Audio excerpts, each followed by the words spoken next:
서울의 한 임대 아파트에서 10년 전에 탈북했던 40대 여성과 6살 난 아들이 숨진 채 발견됐습니다. 몇 달 만에, 숨진 지 몇 달 만에 발견됐고 심지어 아사한 것으로 추정됩니다. 우리 복지제도가 어디에서 구멍이 나서 이런 문제가 생긴 건지, 또 역시 탈북자시죠? 데일리 NK의 강미진 기자의 설명도 들어보겠습니다. 어서 오십시오. 네, 안녕하세요. 네. 강 기자가 혹시 그 탈북자들 커뮤니티에서 혹시 아시는 분입니까? 그건 아니고. 이제는 많이 퍼졌죠. 이제 저도 탈북자 커뮤니티를 통해서 이제 확인을 했고 취재를 또 바로 했었는데요. 네. 대부분 탈북민들이 이 사실을 거의 다 알고 있지 않을까 싶습니다. 아, 그러니까 사건 전에는 모르셨고요. 네. 사건 전에는 아시는 분은 일부만, 아니고. 네, 일부만 좀 알고 있었던 것 같아요. 네. 영상으로 잠깐 볼까요? 네, 화면이 들어와 있습니까? 보겠습니다. 네. 지난달 31일 서울 관악구의 한 임대 아파트입니다. 40대 여성이 6살 난 아들과 함께 숨진 채 발견됐고요. 2009년에 탈북한 한모 씨인데 몇 달 동안 수도 요금을 안 내자 집을 찾은 아파트 관리인이 작은 두 사람을 창문이지. 발견했습니다. 창문을 밀어봤대. 밀어보니까 열리더래. 열리는데 이렇게 딱 밀으니까 딱 주방 있잖아. 저 마네킹 같은 게 있더래. 마네킹 같은 게 있어가지고 그걸 쳐다보니까 꼼짝도 않고 그냥 있더라 이거야. 모자는 숨진 지 한 2달 정도 된 것 같다는데요. 내가 또 모자가 푹 뒤집어서 애기를 데리고 다니니까 동네 사람들 보면은 옆에 같이 친해 사는데 지금 서로 인사라도 하고 하자고 상황 시점이 결국 되긴 했어요. 타살 가능성은 없다고 말씀드렸잖아요. 경찰은 집안에 음식물이 전혀 없었던 점을 미루어 굶주려 사망했을 것으로 추정하고 있습니다. 냉장고 열어보니까 냉장고 안에 물건이 먹을 게 하나도 없더래. 근데 이 사람이 그리고 원래 수급자가 했었는데 이 집방업을 했었다고 그러더라고. 집방 기술을 배웠다고 그러더라고. 응. 그러니까 수급자가 떨어진 거야. 정황만 나오고 뭐 구체적인 내용 수사를 해봐야겠지만 네. 도대체 이 모자에게 무슨 일이 있었던 겁니까? 네. 그러니까 극심한 생활고를 겪었던 건 분명해 보이고요. 아사 가능성은 네. 집안에 음식을 해먹은 흔적이 전혀 남아있지 않기 때문에 네. 뭐 예를 들면은 냉장고 안에 음식물이라고는 전혀 없었다고 하고요. 고춧가루 한 봉지밖에 없었다고 그러고 그리고 생활고를 겪은 측면에서 통장 보면은 잔고도 없었군요. 네, 월세가 9만 원밖에 안 되는 그런 곳이거든요. 지금 네. 임대 아파트입니다. 보증금이 547만 원이 있었다고 하는데요. 이 월세 9만 원도 몇 달째 밀렸다고 하고요. 네. 5월에 통장 잔고가 3,858원이었는데 이것도 모두 찾아서 0원밖에 없었다고 합니다. 저기 아마 LH 임대 아파트일 텐데 2달 넘게 저걸 참 못 발견했을까 싶기도 하고 수도 검침원이 발견했다는 거 아니에요? 네, 그러니까 보통 수도요금을 미납하면은 단수 조치를 취하게 되는데요. 보통 단수 조치를 취하게 되면 생활을 할 수가 없지 않습니까? 그래서 보통은 뭐 미납한 요금을 일부라도 내겠다라고 하고 이렇게 연락이 와야 되는데 전혀 연락이 없으니까. 예, 전혀 연락이 없어서 네. 오히려 검침원이 가서 도대체 무슨 일인가 하고 갔다가 이제 이런 사태를 발견을 하게 된 것이죠. 네, 타살 혐의점은 없다고 하고요. 예, 네. 그 말씀하신 대로 뭐 냉장고 안에 뭐 아무것도 없었던 걸로 아사로 지금 추정을 하고는 있는데 아마 뭐 그 시신에서 부검까지 할지 어떨지 모르겠지만 네. 좀 더 수사를 진행을 해봐야 될 걸로 보이지만 현재 그냥 정황만으로는 예, 뭐 어떤 타살의 네. 흔적이 없는 것으로 보여서 저희가 오늘 예. 촬영한 화면인데 4월까지는 가스 검침이 됐군요. 방금 얼핏 보니까요, 제가. 예. 네, 가스를 사용했네요.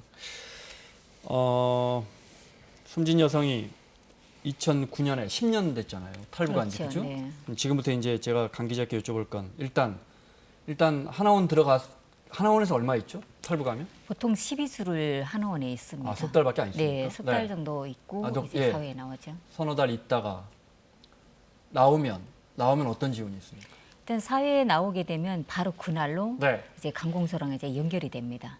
이제 하나 센터에서도 나오고 적십자사에서도 나와서 이제 네. 인솔을 하죠. 그래서 지역 이제 동사무소에 가서 이제 전입을 합니다. 전입 신고를 하고 그 다음에 이제 그 취업 담당 보좌관도 이제 붙을 네. 수 있고요. 그 다음에 이제 경찰 형사님들이 이제 담당 형사가 이제 배정이 됩니다. 네. 그래서 그걸 해가지고 5년간이라는 이제 보호 관찰 기간이 5년이잖아요. 네. 그래서 5년 동안을 이제 연계를 가져야 되는데 아마 이 친구는 5년이 지났으니까 네. 네, 그 중에 끊겼을 가능성이 또 많거든요. 경찰이 계속해서 관리를 할 수는 없는 거고 5년 정도는 본인이 관리한다. 요구를 하면 그냥 관리를 할 수 아, 있습니다. 그렇습니까? 네. 그런데 이제 본인들이 네. 북한 주민들은 특히나 이제 사법기관하고는 좀 거리를 두고 있는 게 좋다고 생각을 하기 때문에 네. 담당 형사님들이 이제 전화를 하게 되면 네. 거부를 하는 편이 많죠. 전화를 끊거나 전화번호를 바꾸거나 네. 그런 사례가 많다는 거죠. 또 5년도 지났고. 네. 네. 이 해당 여성을 위해서 하나센터, 탈북자 지원하는 동부 하나센터의 관리 대상이었다. 그렇죠. 그럼 거기서 동반아. 뭘 해주는 겁니까? 네, 이렇게 만약에 가정을 해보죠. 아들과 사는데 극단적으로 너무 어렵다. 그럼 네. 하나센터에서 뭘 좀 도와줄 수 있습니까? 있습니다. 네. 일단 뭐 시기적으로 나오는 이제 그 쌀도 있을 수 있고요. 김치까지 이제 부식물도 공급이 될 수 있는데 네. 문제는 동부하나센터 자체가 그 관내에 있는 탈북민들에 대한 그런 관리를 아주 잘하고 있는 데거든요. 아, 그래요? 네, 네. 아주 잘하고 있는 데인데 이 친구가 관리가 안 됐다는 거는 동부하나센터가 있는 지역을 떠나서 아래 저기 그 남편을 따라서 포항인가 어딘가 내려가면서부터 끊어진 게 아닌가 이렇게 추측을 하는데 네. 그 갔다가 올라와서도 해당 거기다 이제 얘기를 해야 되죠. 나 갔다가 왔다. 그렇죠. 근데 간 걸로만 여기에 그냥 등록이 되면 그 이후에 연락이 안 되면 네. 어떻게 관리를 할 수가 없는 상황이 되는 거죠. 동부 하나센터도 예전에 그런 사람이 있었는데 저 남편 만나서 어디 지방 내려갔다던데요. 네. 뭐 이 정도밖에 모르겠군요. 네. 네. 그러니까 기사 나온 걸 정리해 보면 남편 만나서 결혼을 하면 아마 남편의 소득 때문에 수급자가 안 됐을 거고. 네, 맞습니다. 근데 이혼하면서 상식적으로는 수급자가 돼야 되는 거 아닙니까? 예. 근데 수급자도 아니었던 것 같아요. 네. 그러니까 이분 같은 경우는 그 5년의 관리 기간보다 훨씬 전인 한 9개월여 만에 이제 소득이 늘어서 네. 예, 관리 대상에서 좀 벗어난 걸로 보이고요. 본인이 제빵학원도 다니고 예, 그런 자격증 자격증 같은 다 것도 따고 예. 탈북하자마자. 예, 근데 네. 그거를 활용할 수 없었던 이유는 지금 아들이 좀 몸이 안 좋았던 것 같습니다. 그래서 아이가 어리고 아프니까 엄마가 밖에 나가서 돈을 벌 수 있는 상황은 아니었던 걸로 보이고요. 네. 그리고 그 남편이 그 경남 통영의 조선소에서 일을 하다가 다시 또 그 조선업이 불황이 되다 보니까 중국으로 넘어갔다 다시 돌아왔거든요. 네. 그러니까 이런 상황이면 이제 관리 기관에서는 이런 상황들을 파악을 제대로 하기가 좀 어렵죠. 왜냐하면 개인이 신고를 하지 않는 한 연락을 해도 연락처를 바꾸거나 네. 아니면 연락을 해도 뭐 피하거나 이렇게 되는 상황이어서 그래서 지금 좀 관리를 하지 못하고 또 사각지대다. 기초생활수급 신청도 본인이 사실은 신청을 해야 되는 거거든요. 제가 이렇게 어렵기 때문에 도와달라고. 근데 네. 그런 신청을 하지 않은 걸로 보입니다. 그 말씀은 당연하지만 예. 두 분 말씀 종합하면 탈북자니까 하나센터의 지원, 그다음에 경찰역에서 이렇게 신변 같은 거 안전 도와주는 거 그렇죠. 이런 거라든지 특히 이제 우리 형편이 어려운 기초생활 수급 대상자 되는 부분도 아마도 자격은 되는데 본인이 신청하지 않은 것 같다. 예. 지금으로서는 우리가 추정하는 겁니다. 그죠? 예. 그러니까 제가 취재한 내용인데요.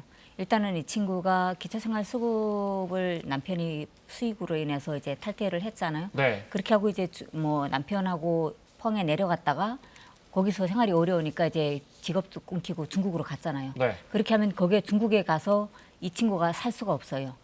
탈북인들은 남성이든 여성이든 중국에서는 진짜 사각지대 중에 사각지대거든요. 네. 북송될 위험이 있기 때문에 그러니까 이제 거기서도 이제 일단 나왔었고 들리는 이야기는 그 아들애가 병명은 정확한 거는 모르겠지만 엄청 큰 소리로 그냥 그 소리를 지르는 병을 앓고 있었다고 합니다.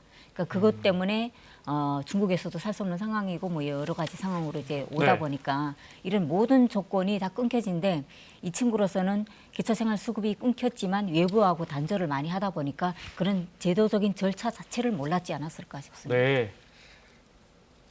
자, 탈북한 지 10년 된 40대 엄마와 6살 난 아들이 경찰 추정으로 굶어 죽은 것 같습니다. 우리가 제도를 점검하면서 본인이 신청 안 하면 방법이 없지 않느냐, 물론 틀린 표현은 아닙니다.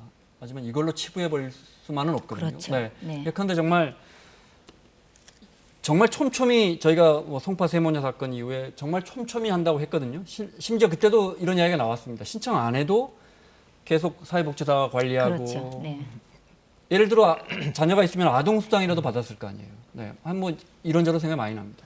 그러니까 기초생활수급자 그 제도 자체의 문제점이 그동안에 많이 비판을 받아왔던 부분이에요. 그러니까 수급자 신청을 하고 난 다음에 심사를 받는 과정도 굉장히 까다롭고 네. 또 그걸 가난을 증명해야 하는 과정도 굉장히 고통스럽고 그렇거든요. 그러니까 신청을 안 하는 사람이 굉장히 많다. 그 범죄에 같이 들어있다고 볼 수 있고요.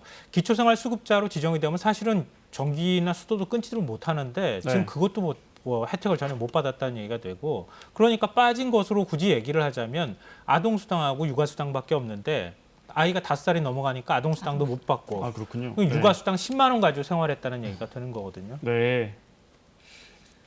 탈북자들 주거 문제를 여쭤볼게요. 임대 아파트를 언제까지만 살고 나가라 이런 거 있습니까? 그런 거는 없습니다. 그러면 처음에 탈북한 다음에 하나원 나와서 임대 아파트 제가 알기로 연결해 주는 걸로 알고 있거든요. 네. 네. 그러면 본인이 원하고 소득이 많이 높아지지 않는 이상 계속 살 수 있습니까? 그렇죠.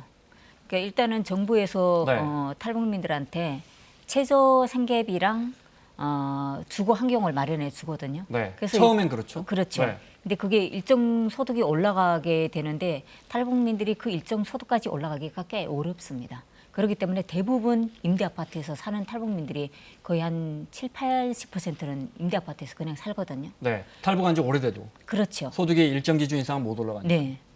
네. 좀 네. 안타까운 것은요. 아이가 아파서 일을 나가기가 어려웠다고 하잖아요. 제빵제와 기술도 있었던 것 같은데 그러면은 아이를 맡길 수 있는 시설도 사실은 없는 건 아니거든요. 네. 그런 면에서 주변 사람들이 좀 알려줬으면 어땠을까.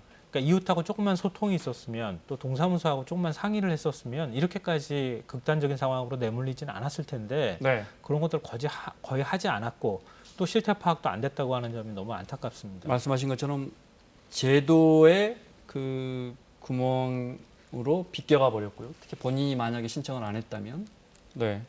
그리고 지역 커뮤니티도 활성화돼 있지 않았고, 네. 그러다가 결국 이런 일이 난 거 아닌가. 전세준 변호사는 어떤 부분이 제일 아쉬우세요? 제일 아쉬운 건 뭐냐면 만약에 그 신청을 하지 않았으니 알 수가 없는 제도를 그럼 계속 가지고 갈 것이냐의 문제라고 그렇죠. 생각을 네. 하거든요. 네. 그러니까 우리 뭐 탈북민뿐만 아니라 우리 국민들도 뭐 독거노인분들 혼자 외로이 사시다가 돌아가신 지 몇 개월 만에 발견되기도 하는 기사들이 나오지 않습니까? 네. 그러니까 그러한 제도를 계속 그냥 어쩔 수 없는 거 아니냐라는 식으로 가져갈 것이 아니라 뭐 요새 과학기술도 굉장히 많이 발달을 했는데 뭔가 시스템적으로 정비를 이제 좀 공론화해서 할 필요가 있지 않나. 지금 같은 경우에 만약에 아파서 가지 못했으면 어떡할까요? 그러니까 신청을 본인이 하려고 마음 먹었으나 네. 몸을 다쳤거나 아니면 정말 뭐 너무 굶은 상태에서 움직일 수가 없고 말도 할 수 없는 상황에서 나오고 싶었지만 못 나간 상황에서 이런 비참한 상황이 벌어졌다면 그거 우리 사회에 어느 정도의 책임이 있는 게 아닌가.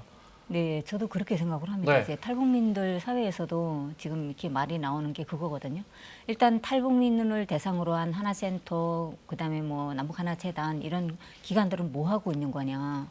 그러면 탈북하나재단 같은 거는 이제 남북하나재단 같은 경우는 일일이 다 그런 거는 이제 조사를 못 하지만 네. 이 친구가 어떠한 면을 통해서 상담을 받았거나 그러니까 상담에 대한 그 범위를 넓히면 어느 정도의 정보는 입수했을 수도 있겠다 이런 생각이 있고 적극적으로 이런 부분에 대한 정보를 알렸으면 그렇죠. 그 사람이 그냥 가만히 앉아서 죽었겠느냐 이 말씀이신 네, 거죠? 그렇죠. 그러니까 본인이 의지하는 상관없더라도 뭐 경찰이든 동센터든 남북하나재단이든 또 하나센터이든 어느 기관이든 탈북자도 어쨌든 대한민국 국민이잖아요. 그 국민이 모여 있는 그 집단에 네. 그 구간에 좀 자세한 그런 관심을 좀 가졌으면 이번 사건 같은 거 그런 네. 아픈 사건이 하나, 없지 않았을까. 하나센터의 재원은 어떻게 됩니까? 정부 예산으로 합니까? 자치단체나? 그렇죠. 뭐 민간이 통일부, 아니고? 네, 통일부 아, 정부 아마 예산으로? 예산으로 할 겁니다. 알겠습니다. 마무리를 해야겠습니다. 설령 본인의 의지가 그러니까 남편과 헤어지고 굉장히 지쳐 있었던 것 같고요. 뭐 가정입니다만 그렇죠. 혼자 아들을 길러야 되고 탈북자라는 꼬리표가 있었을 거고요. 네. 근데 그 사람이 이런 제도가 있었는데 그걸 신청하지 않았으니 별 도리가 없다. 이건 정말 함께 사는 사회에서 할 말은 아닌 것 같고요. 네. 강 기자 보시기에 제도적으로 이렇게 좀 보완하면 이런 일은 막을 수 있지 않겠느냐 어떤 게 있겠습니까? 일단 탈북민들 그 관리에 대한 건데요. 좀 더 세밀했으면 좋겠다는 생각이 들어요. 뭐 동센터는 지금 탈북민 가족을 매 뭐 한 달에 한 번씩이라도 가가호 방문을 한다거나 네. 생활 형편이 어떠냐 이걸 조사하는 것 자체도 없고요. 저는 네. 한국 생활 10년이지만 그런 적이 한 번도 없습니다. 중증 장애인들은 요즘 사회복지사들이 때마다 체크하고 그렇거든요. 그렇죠. 네. 네, 그런 부분에서 탈북민 이제 기초생계 수급을 받고 있는 탈북민도 어쨌든 취약계층이잖아요. 네. 그런 취약계층에 대한 가가호 방문이라든가 찾아가는 서비스 같은 게 있잖아요. 그런 게 좀 더 이제 활발하게 좀 네. 있었으면 좋겠다 그런 생각이 듭니다. 알겠습니다. 오늘 통일부가 더 구체적으로 특히 그 어려움에 처한 탈북자들 더 관리하겠다 이런 입장을 낸 것 같은데, 네. 말씀하신 것처럼 뭐 정말 어려움에 빠진 사람들 데이터를 따로 관리한다든지, 그렇지. 네.